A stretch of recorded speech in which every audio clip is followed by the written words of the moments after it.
the playbook of going to a competitor, or as you described, maybe a tangential competitor, and seeing that as a pathway to potential opportunity is abnormal. It's not something I see a ton of people doing.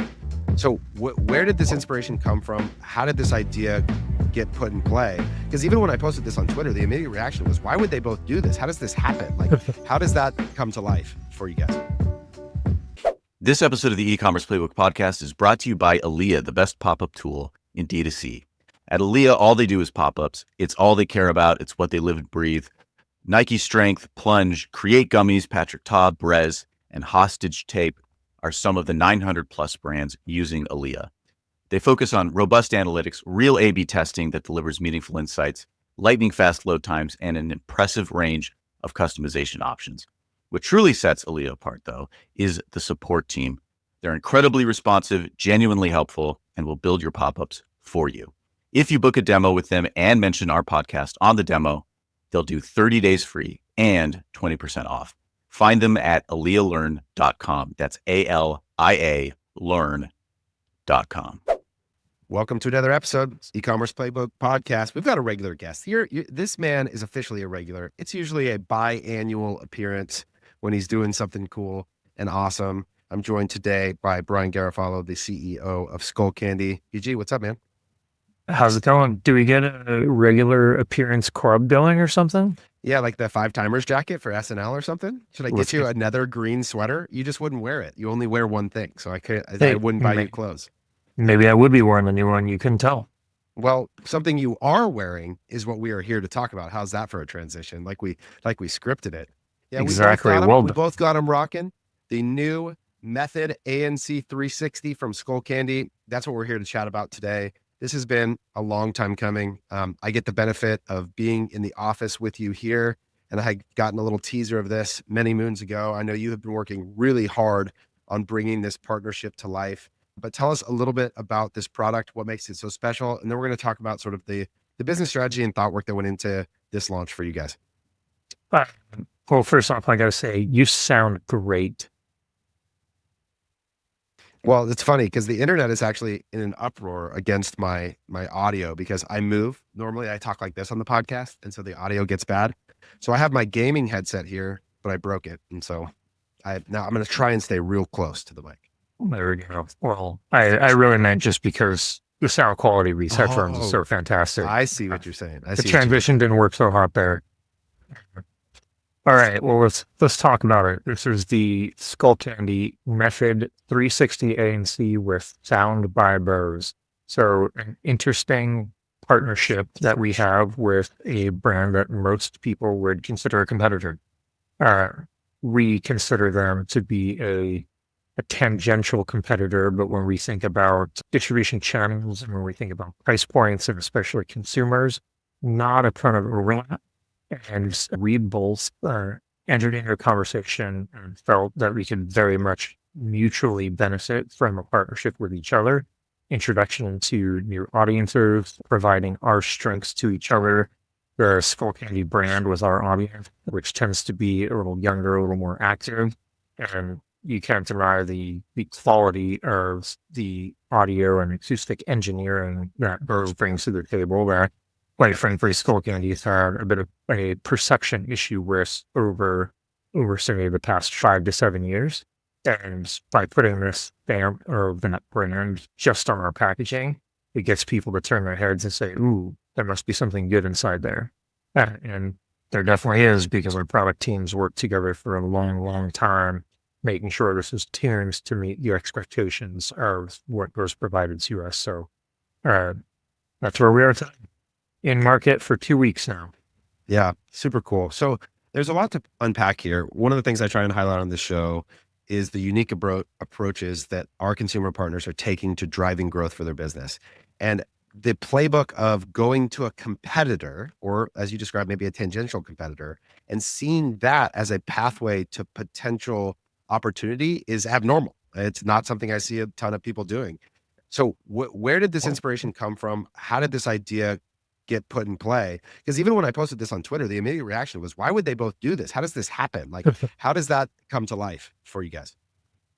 No, it's a great question. So we are both in the same category. We've been around for 21 years. They've been around for a whole lot longer than that. So just by nature of being in the same business, we know each other. We know strengths and weaknesses. We show up at the same trade events. We usually have a whirlwind fight into what each other is going to be bringing to market before it lands in market. Not just us, but everybody in the industry. And we're really great at. They know that they're really great at, and there is a phenomenal amount of crossover. What we would like to do better and what they have to offer. We also know just definitive, not the lie, and the data tells us that our consumer buys in these distribution channels and at these price points, and not a lot of Skullcandy consumers are buying $300, $400, $500 pair of headphones for their everyday wear. Not every Skullcandy consumer is somebody who is the audiophile first. They're usually somebody who loves the brand and they want to be a part of a community and they want a product that works to their expectations and value. So when we can provide much superior listening experience with technology for brands, but then still give our consumer everything else that come to expect, including that phenomenal value, it really turns heads and it's really, really interesting for the consumer. Now, the huge benefit for Skullcandy is, I think I've used the term with you before, it's just marketing arbitrage. So how long and how expensive will it be for Skullcandy to change perception of audio quality, or when a million new eyeballs for a snapping finger? Now let's compare that to if we start with product as marketing and we make something so interesting that third parties are going to acknowledge this. And you know what? I'm the YouTube consumer electronics reviewer, and that's so cool that I'm going to talk about it to my audience of 1 million people. And the editor of so-and-so highly respected media outlet. Wow, that's really interesting. I'm going to cover it in my media outlet. The Redditor who runs the Skullcandy community. Wow, this is so interesting. We need to make the pinned post. All of those types of things. And it's a phenomenal benefit for us. Yeah, there's so much there that I think is really important as a takeaway, and rooted in it is this idea that like word of mouth marketing, which is this like sort of holy grail resource that you want, has to be derived from a story that's actually compelling and interesting.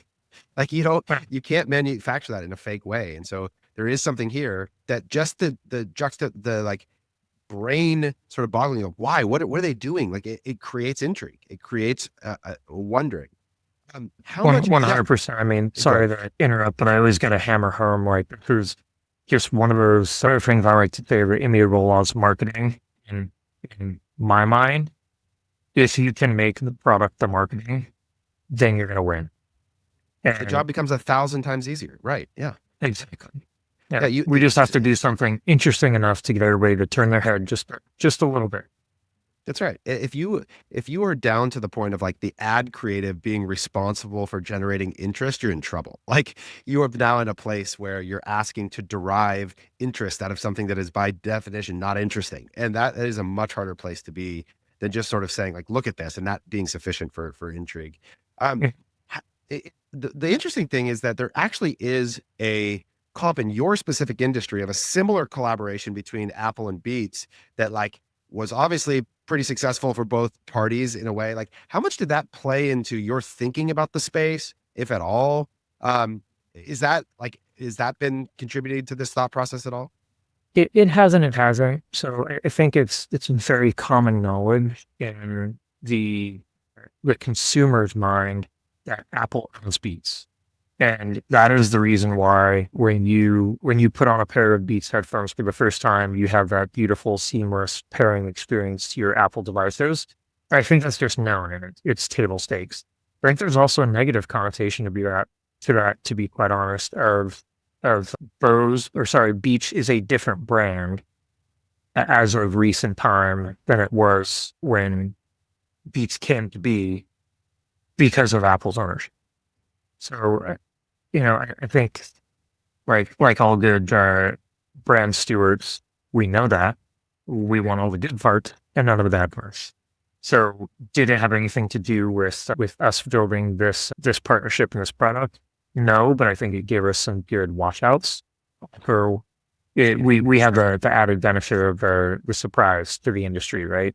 Bose does not own Skullcandy. We are an independent business. And so that's another piece of the intrigue of, oh, wow, like these are real competitors on paper working together. Why? As you think about like the potential business impact for these kinds of efforts, like this is obviously something that's been going on for a long time towards it. It's not the thing you're trying to do to sell a few units on a weekend. It's not this is obviously intended to be a meaningful, impactful program. What do you do to begin to think about the potential value of something like this to your business? Do you enlist retail partners in a potential, like an understanding of their interest in the product category and where it would sit in the mix? How far do you go in assessing the potential before you decide to do something like this? This episode of the E-commerce Playbook podcast is brought to you by Aaliyah, the best pop-up tool in D2C. At Aaliyah, all they do is pop-ups. It's all they care about. It's what they live and breathe. Nike Strength, Plunge, Create Gummies, Patrick Ta, Brez, and Hostage Tape are some of the 900 plus brands using Aaliyah. They focus on robust analytics, real A/B testing that delivers meaningful insights, lightning fast load times, and an impressive range of customization options. What truly sets Aaliyah apart, though, is the support team. They're incredibly responsive, genuinely helpful, and will build your pop-ups for you. If you book a demo with them and mention our podcast on the demo, they'll do 30 days free and 20% off. Find them at aaliyahlearn.com. That's ALIA learn.com.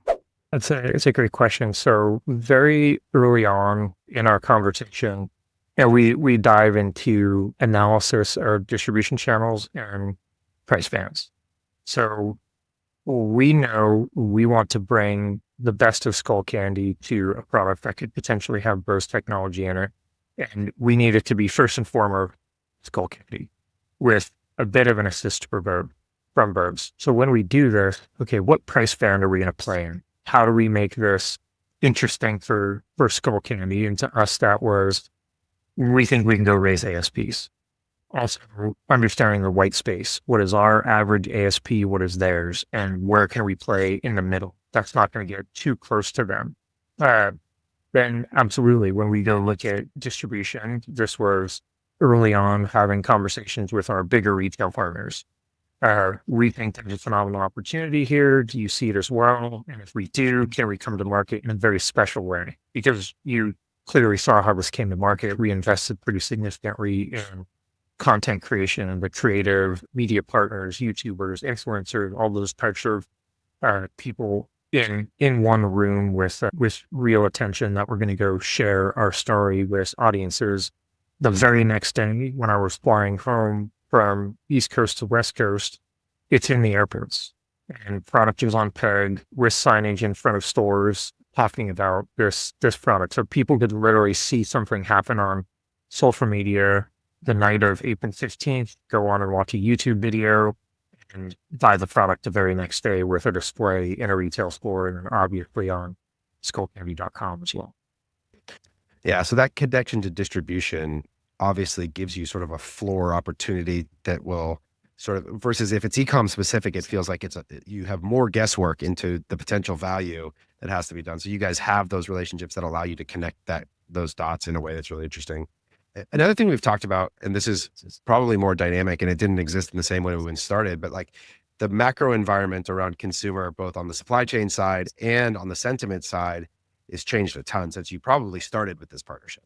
And you've made the comment to me that in some ways it's like the best thing that could have happened because your price point offers a value product that is disproportionate to anything in the market. But then obviously the complexities on the supply chain side. So how, as this partnership's developing and you see that sort of taking shape, how did that affect your thinking, and did it? And did it ever put it at risk? Like, how have you guys handled that in the midst of this partnership? Topic du jour, right? The idea of new cost structure was just an idea until about the 11th hour before we were launching this product. So it was very, very scary and created a lot of late nights for a lot of smart people inside our building of what are we going to do and how are we going to price this. The price of the product could have been a lot of different things, but psychology was very important to us. And we know we wanted to really play into the value of the product, which we already knew was going to be an incredible story, but kind of hierarchy of story. We were saying three things. This was an amazing Skullcandy brand product with sound by Bose, number 2, and incredible value, number 3. And the order of those was certainly changed with consumer preference when we launched it. And it was, oh my gosh, there's an incredible value. What is? There's Skullcandy product, the sound by Bose. So 312 instead of 123. Now, the reality of operating the business when we started building the products, entering into mass production in January of this year, I believe we've had 482 different landed costs. That's the product over 6 months, right? We put product on the water that we had no idea if it was going to be tariffed or not, and so by how much when it went. All things that we have to have contingency plans for. We have to be able to act on very quickly, and then if it's in a wholesale relationship, hold hands with the partners, understanding that the cost of this product is different, and we're all in this together in the consumer goods business, so everybody knows very fluid situation. We're gonna fight as hard as we can to get through it, and then hopefully when we normalize, we've got a very healthy supply chain with more talented operators. Yeah. When I saw so for those people that don't know, the price point right now is $99, which in this category at this quality is crazy. Like in some ways I was like, holy cow, man, that's an aggressive, incredible offer at the price point. Are you guys planning to hold that for 30 days or what's the timeline on the 99 versus 129? It's like an introductory price, right? Introductory price. All I want to say about that on this forum is it's true. Yeah. So we want to do the best we possibly can to give the consumer the best value for the longest amount of time. And you guys aren't going to be subject to anything that anyone else isn't. So it still is going to hold its capacity in that spread of price too. But it's really amazing. I can imagine like that in particular story as something like this is unfolding has got to be like in particularly anxiety inducing, right? That the value proposition sits in that value conversation when your underlying cost structure changes so dramatically. Mm-hmm. Yeah, it's funny. I know you've had 100 of these conversations, but everybody wants to talk about their horror stories of immediate post-COVID and how they were similar. And I think we saw this quickly got very, very different. So we'll be learning from this and telling our grandkids about it. Yeah, no doubt about it. I want to focus now on a little bit of the distribution and marketing story, because I think this is another thing you guys do so well. So Tony Hawk is the face of the campaign. Talk a little bit about how that came to life. Why Tony? How did he fit into this story for you? I love that one. Love talking about Tony. So this was a conversation that started with Jess Regan, our head of marketing, and myself. We know we want to over-index our resource allocation on this specific project. We think it has the opportunity to lift the entire brand, not just sell this product. I think it has the opportunity to create an inflection point and growth for our brand that could last years and years and years. And we had a phenomenal piece of creative that we were bought in on from our partners, which we thought was a long shot. We got a great idea. We're going to have people break into your headquarters and open a safe and steal your technology and put it in Skullcandy product. And they're like, all right, we're going to get along great. So now Jess and I are having a conversation of there is a character that plays the boss that sets the ball rolling thing. Okay, we need to go get premium sound for the people and make it happen. And whoever that person is going to have he's going to be this, he or she is going to be this authority figure. They need to be recognizable. They need to clearly position the Skullcandy brand, but they also need to be big enough that people way outside the general Skullcandy audience are going to go, oh, that's that person. And so we always our heritage, the authenticity of our brand, and that's Ford Sports. And then we, put the very, very short list together. You know the short list of names. It's going to be people like, Kerry Slater and Ryan Sheckler and Sean White and Leif Anderson. And what's above everybody else is Tony. So, he was number one by far on our list. And then how did it come about? Well, we got a lot of people in our business that know Tony Hawk. So Evie call, and when we were talking to him about it, he's like, I bought dozens and dozens of your products over the years. Every time I lose a pair of headphones in the airport, I'm buying Skullcandy. Appreciate what you guys do for the board sports community, and not to get paid to use them. He's still like a 16-year-old kid by Yeah, that's super cool. I want to read something that Justin wrote and shared on social the other day, because I think it's such a cool lesson that I think is underappreciated in my world, where a lot of the D2C consumer brand, all the marketing cycles are so short and so immediate. So this is something Justin Regan, so Global Vice President of Marketing at Skullcandy, wrote about the content piece that came out in partnership with this campaign launch. It says, most people won't watch the full Operation Sound Heist, which was the sort of name of the commercial film featuring Tony Hawk and our Skullcandy skate crew. And that's by design. It's more than just a video. It's the anchor. It sets the tone, ignites a vibe, and gives our brand and product a fearless narrative foundation. From that single story, we build an entire ecosystem. Short form cut downs for paid and organic, shoulder content for social and creator seeding, stills for retail, email, and web, behind the scenes for deep brand connection. This is what it looks like when you challenge creative expectations in a sea of predictable consumer audio marketing. We chose storylines over sameness, ridiculousness over safety, hoping my network here is among the few who will see it all. The hero film is the spark. The campaign lives in how we spread the fire. So I just thought that was such a cool, sort of thoughtful understanding of every role that every asset has to play in this story. Justin is a pretty eloquent fellow. Yeah. And what I think is interesting is that, like, there's this real temptation to take every asset and place it in this assessment of the direct merits of its individual return. But what I hear him saying here is that, like, no, this asset actually gives structure to everything. So independent of its individual return, it is the source material and the root for all the paid ads that we're going to run and take and distribute. And without that structure, the rest of it doesn't make sense. And it's going to be incongruent for the customer between what happens at retail and what shows up on the website and how it shows up in paid and organic. And it's that through thread that allows it all to pull at the same end of the rope and have every channel work together as a touch point. And what I can say is it shows up in better efficiency in the ad account, better conversion on the website, in ways that, like, that asset, although maybe the direct attribution of the purchase isn't associated with it, is the factor that sets it all up. And I think that's the piece that you've always done really well, that some people would call brand marketing. But I actually think it's more thoughtful and structured than that, in a way that I thought was really cool in the way that he thought through that.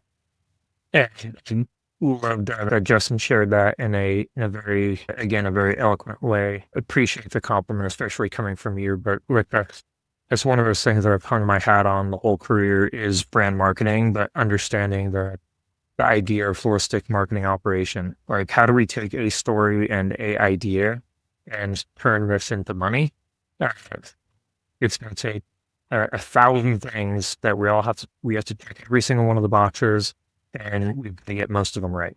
And I think we've done that well with this project, and it's going pretty well already.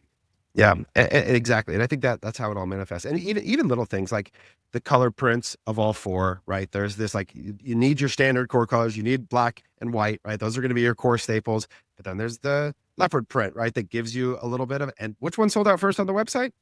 That one, Leopard. Right? Like, yeah. And so, like, every one of these things creates these little mechanisms that, even from at the bottom of the funnel, after I've seen that ad, guess what the click-through rate's going to be best on? It's the cheetah print. Like, so there's just these different elements that I think all came together really well when you're putting this all in place.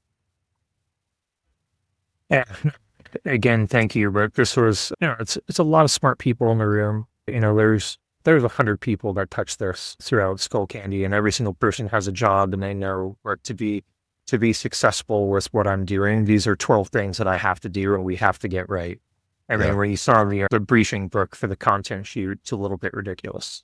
But, that somebody might see one static ad on Instagram.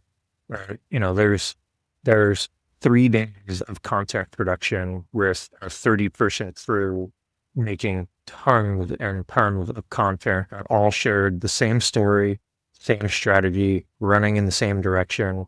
And all of this boiled down to this is premium sound for the people. What made you, one of the other things I thought was interesting is you held an event, like an actual launch party. You got Bima out there. So these guys don't know, one of the brand fathers out there to host, got you and the people from Bose, invited a bunch of press. Like, how did that piece of it? Because that's another thing that I thought of, like, man, that's not a, people don't do that enough. Like this idea that these are moments, that you're creating an actual thing to attend. So how did that idea fit into this for you?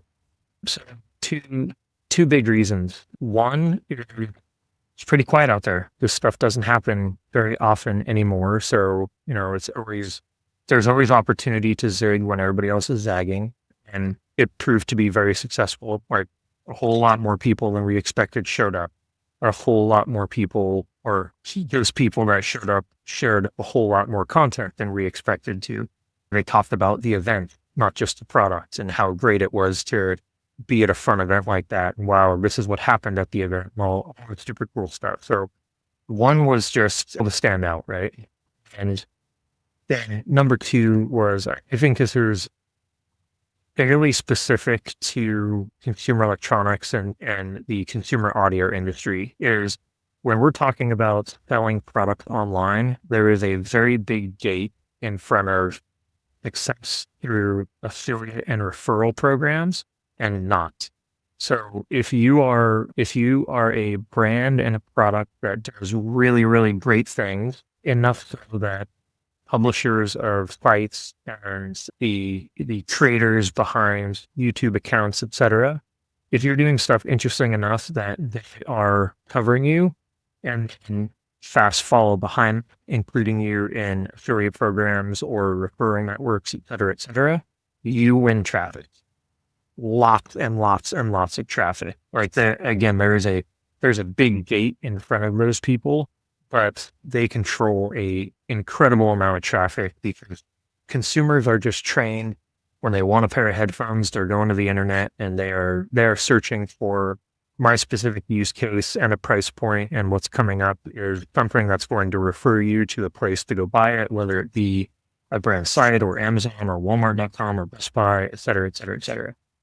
Number two was make sure there's very important people in the room or aware of the event with embargoed content if they couldn't attend, and make sure it was exciting enough that they were, wow, I need to cover this. And then, hey, I'm going to bring my affiliate team now and say, I'm writing about this incredible product, and go take care of your linking situation. Yeah. There's something, again, this is another experience I have of you.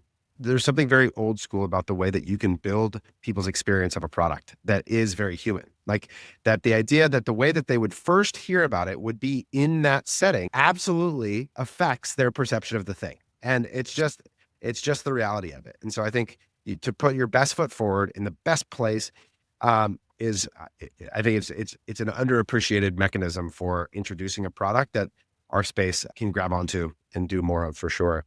So what do you do? Like, is there more? Do you guys build more things with Bose? Like what do you do with it? Like how long, more variations and colors, keep this going for a long time? Like it feels like consumer electronics are cyclical. Like you always got to have the next thing. There's like a very rapid expectation of that, right? So what does this partnership have in store for you guys? So just specifically this product, literally it's 2 weeks old. So it has a very long life ahead of it. You're going to see a whole lot more things happen with Skullcandy.com, with all of our partners. You're going to see more marketing, more promotion, more content come out over the next several months. You'll see big displays and big retail floors, etc. What the future holds outside of that, we're going to have to wait and see. Yeah. Well, I thought I might be able to draw more out of you, but all right. I appreciate it. I guess we got to wait and see. But yeah, the people are telling us that they like this and they may want more. Yeah. I think it's such a novel, again, approach. One of the things I'd be curious is like right now, with a lot of partners. Take your big business hat off, or I don't even know if you consider yourself an enterprise business and where you guys are at, but it's all relative depending on the framework. But talk to somebody at $20 million, okay, that's thinking about product development, partnership as an alternative to plugging another $1 million into the Meta machine over the next 4 months, and is trying to say, how do I get out of this sort of local maxima band of performance that I'm on and really do something that breaks it? Like, how would you think about approaching this kind of thinking and applying it to a business maybe at a smaller scale? No, it's a phenomenal question. So, I mean, there's a million ways to answer that, but here's one very specific thing. You mentioned Bima Williams. If any of the listeners aren't familiar, my answer to your question would be go pay attention to Bima. I am a firm believer, as evidenced by this product, that you can do an incredible amount of marketing, win a ton of awareness, a ton of appreciation by building a great product. You don't have to have $10 million to go advertise and bring this thing to market. Okay, so now lessons that Bima are going to teach you, or Bima is going to teach you. So how can I, as the brand owner, bring value to another brand, and how can that other brand bring value to me? What can we create that is special for the consumer when we go to market together? And what is the 1 + 1 = 3 formula? Nobody needs another sneaker and, a little different shade blue when you already have the blue one, but they do need another story that is going to emotionally connect them to a product and talk about it to all their friends and share it on social media, et cetera, et cetera. So the $20 million brand, I can't help myself. Here's another great example. Could you hold up your wrist real quick? That's another collaboration with That's a good one. Yeah. Omega and Swatch. They're competitors. Why on earth are they putting out a product together? And one sells a $5,000 watch and one sells a $50 watch. That's a great example. Yeah. Yes. And it's very similar to Skullcandy and Bose. So if you're the $20 million brand, is there something that you can go build and bring to market? Maybe it's by yourself, maybe it is with a partner, but it's got to have just enough of a story to make new consumers turn their head, to make the media turn their head, to make the influencers and YouTubers turn their head and look at you and say, ooh, this is more interesting than everything else that's out there. You won my attention and I want to talk about it.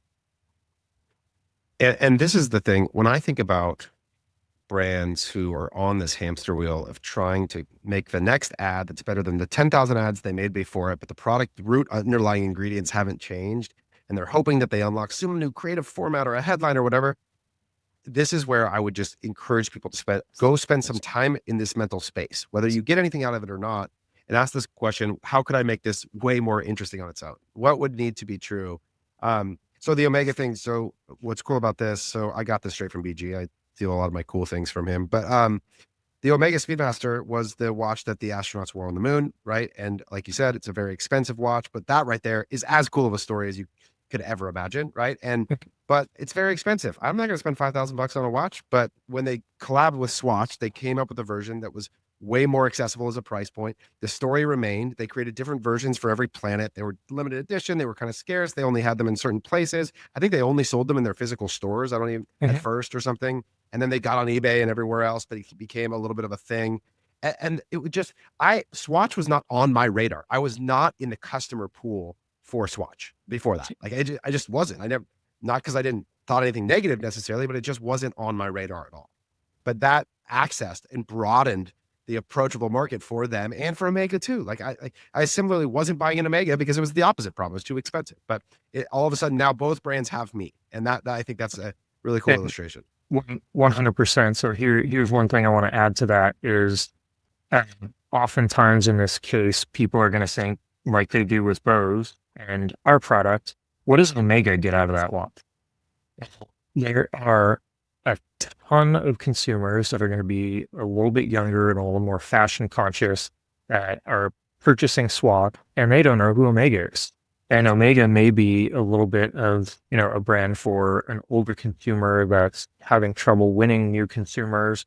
And now the younger consumer, 1 out of 100 of them is going, data tells us they are going to become a millionaire.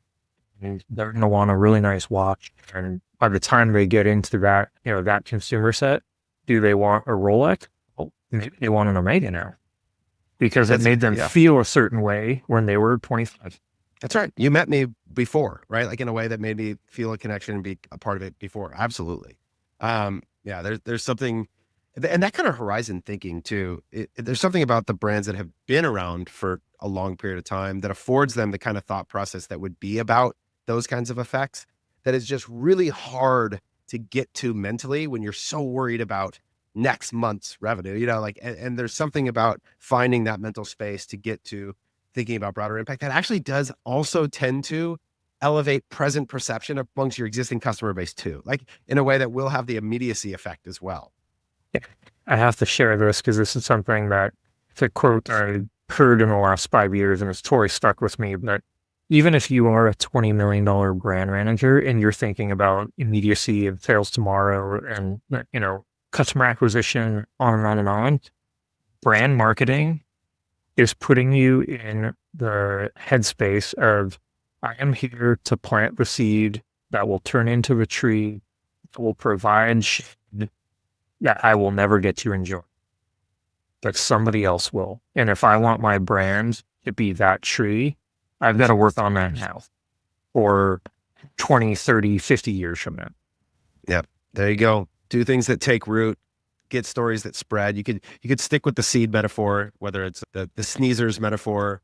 You got to give people a thing to spread and tell. And Jordan, who's a mutual friend of ours, my co-founder, used to say that when we do advertising, when we think about Kalo, we want to make it so when they take it off their finger, they have so much to say that they can't even hold. We've given them so many phrases that they just can't help but talk about it, right? And so I think that's what you're looking to give people, is just so much material that the story is so deep. It's not, oh, here's a cool headphone. It's like, oh, let me tell you about this collaboration between Bose and they've got Tony Hawk. And then there's, look at this price point and the battery life is 40 hours. That's better than everything else. And it's just, you've given them so much material to spread the story, and someone might grab onto one of those and someone else might grab onto the other, but there's so much source material for it to go and spread out into the world. So really cool stuff. And hopefully with this podcast, we can continue to highlight that the growth that's going to come from the .com channel from Skullcandy isn't going to be a function of Taylor driving and CTC doing all this cool paid media. It's a partnership where we get to distribute a story